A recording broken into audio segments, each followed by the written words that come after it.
arrimaha ku saabsan dastuurka doorashooyinka sida laga yeelayo wuxuu dastuurkeenu sheegayaa oo dastuurkan dowlad goboleedka Jubbaland uu sheegayaa cidda doorashada waqtiyeynaysa iyo cidda qabanaysa iyo cidda awoodda u leh uu sheegayaa wuxuu leeyahay waqtiga ay dhacayso doorashadu iyo goorta ay dhacayso iyo sida ay u dhacayso iyo waqtiga ay dhacayso waxaa go'aaminaya guddiga madaxa bannaan ee xuduudaha iyo doorashooyinka Jubbaland waa dastuurkana ayaa sheegaya qodobka 67 faqradiisa afraad ku sheegaya sidaad marka intaas marka waxaan aragnay marka waxa la soo saarayo ee isdaba dhacaya ee shalayna soo baxay ee la leeyahay xagga hal lageeyo xagga la geeyo waxay ku tusinaysaa inuu sharci darro yahay oo kan khilaafsan yahay kana khilaafsan yahay kan lagu aas-aasay dowlad goboleedka Jubbaland uu khilaafsan yahay oo ah heerkii lagu aas-aasay dowlad goboleedka inta uu khilaafsan yahay inta waxa dheer oo rabaa inaan ku daro dowladda federaalka waxaa laga sugayaa inay noqoto caamil istiqraar factor inay noqoto oo stability-ga waxyaabaha ugu waaweyn ee dowladda rabo inay ka shaqeyso waa xasilinta dalka iyo dib u heshiisiinta iyo soo dhaweynta laakiin hadda waxaa si toos u muuqata dowladdu inay tahay factor waxa waaye instability ama deganaansho la'aan abuuray maxaa jira haddii dastuurka lagu xadgudbo oo dowladda federaalka isla markaana dowlad goboleedka Jubbaland dastuurkeeda lagu xadgudbo iyo kuwa kale dowlad goboleedyada shuruucda kale ee dowlad goboleedyadu soo saaraan sida kani uu sheegayana lagu xadgudbo macnaheedu maxay tahay soo ma aha in fawdo la abuuro fawdo abuur wax kasto dastuurka kharij dastuur wax ka baxsan lagu shaqeynayo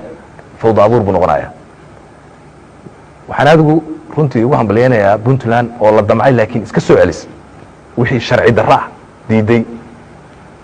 dadka dowladda iyo dadka reer Puntland iyo guddigooda doorashada runtii aad iyo aad baan ugu hambaleynayaa arintaas waa arin aan sumcad fiicnayn waa arin xun oo fool xun oo dadka Soomaaliyeed la gaarsiinayo in marka dambe la dilaba dadka ay dhintaan marka dadkii walaalaha ee deganaa ee deegaankaas deganaa ee reer koonfur galbeed baa shukuk iyo colaad la kala dhaxgeliyay u baahan muddo in la isku soo celiyo oo dowladda ficlan hadda joogta laga yaabo in culays ka haysto arrimaha wasaaradda arrimaha gudaha laba baan mid dhahaynaa inay sharciga ay kas u baalmaraan kasu jabiyaan qodobada sharciga aan akhrinaynin si toos u jabinayaan iyo inaynan aqoon u lahayn oo aqoon darayso ani waxa ila roon inaan dhahno oo nagu cudurdaarno aqoon darayso haddii ay garanayaan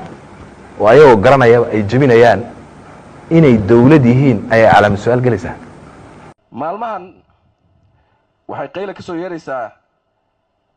maamul goboleedka Jubbaland maxaa keenay qayladaas waxaan ogsoonahay in madaxda Jubbaland ay horseed ka ahaayeen dhammaan go'aamadii ka soo baxay madasha wadatashiga qaran ee dalka loogu jihaynayay doorasho qof iyo cod waxay saxiixeen dhammaan heshiisyadii arrintaas lagu go'aaminayay oo si gaar ah ugu xusnaa in dalka laga qabto doorasho qof iyo cod in la dhiso hal guddi oo qaran oo loo yaqaano guddiga qaran ee doorashooyinka iyo sohdimaha guddigaas oo qaban doona dhammaan doorashooyinka dalka in dalka laga sameeyo xisbiyo siyaasadeed iyo in la mideeyo doorashooyinka dowlad goboleedyada madaxda maamulku waxay si mug leh uga qayb qaateen ansixinta labada aqal ay ansixiyeen arrimahaas aan kor ku soo xusay haddaba markii la soo gaaray fulinta heshiisyadaas oo qaarkood ama inta badan ba isu bedelay arrimo dastuuri ah maadaama ay labada aqalba saxiixeen